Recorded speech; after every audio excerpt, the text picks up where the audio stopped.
आपण सातत्यानं बोलतो इंदिरा साहनीचा खटल्याचा संदर्भ येतो, पण 22 राज्यामध्ये असं आहे की ते 50% पुढं आहे, त्यामुळे हे टिकणारच असा दावा या सगळ्या मुद्द्यावर मुख्यमंत्र्यांनी केला. आम्हाला त्याला भडक पडायचं ते टिकल का नाही ते सरकारचं धोरण सरकार बोल. आता आम्हाला आमच्या पोरांचं वाटोळं करायचं नाही ना, आम्हाला बेसावत पण राहायचं. आम्हाला सगळ्या सोयऱ्यांची अंमलबजावणी पाहिजे.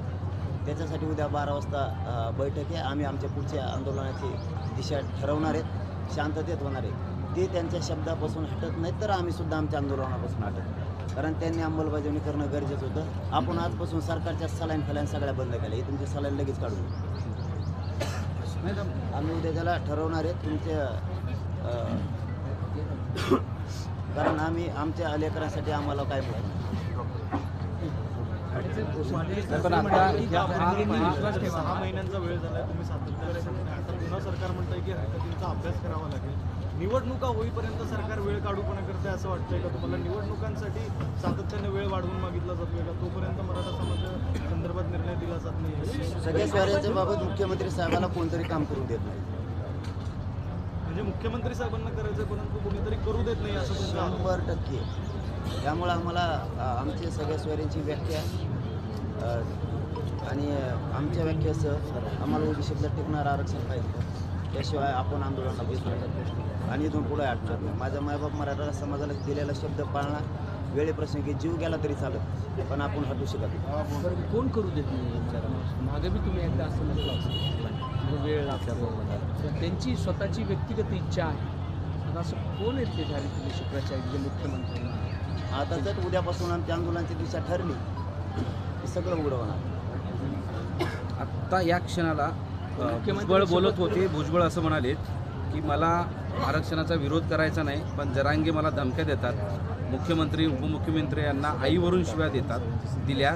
ही दादागिरी काय चालले? त्यांना अटक करणार आहे की नाही? SP अधिकाऱ्यांना ते भाडखाऊ म्हणतो. त्यांची दादागिरी बंद झाली पाहिजे असं भुजबळ म्हणतात. ते हेंगाड्याला का धमकी दिली? त्याला कोणी सांगितलं धमकी दिली?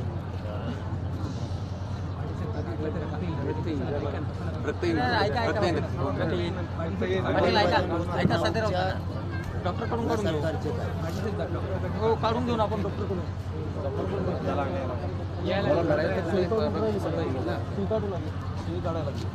थांबा ऐका ना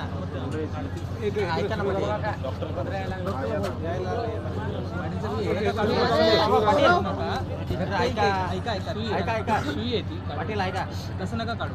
पाटील एक डॉक्टर पाटील ऐका ना, सलाईन बंदच आहे ना, ते सुई राहू द्या ना. बंद आहे, सलाईन बंद आहे.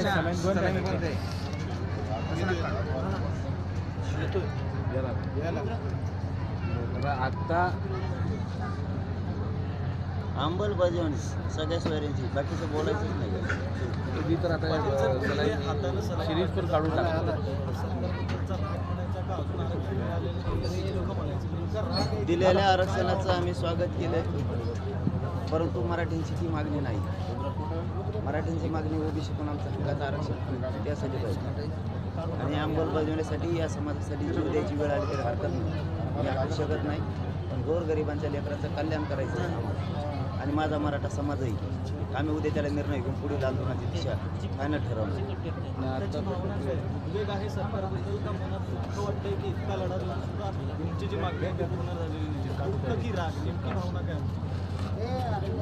त्यांना आता ती उद्या आमचा निर्णय ठरला.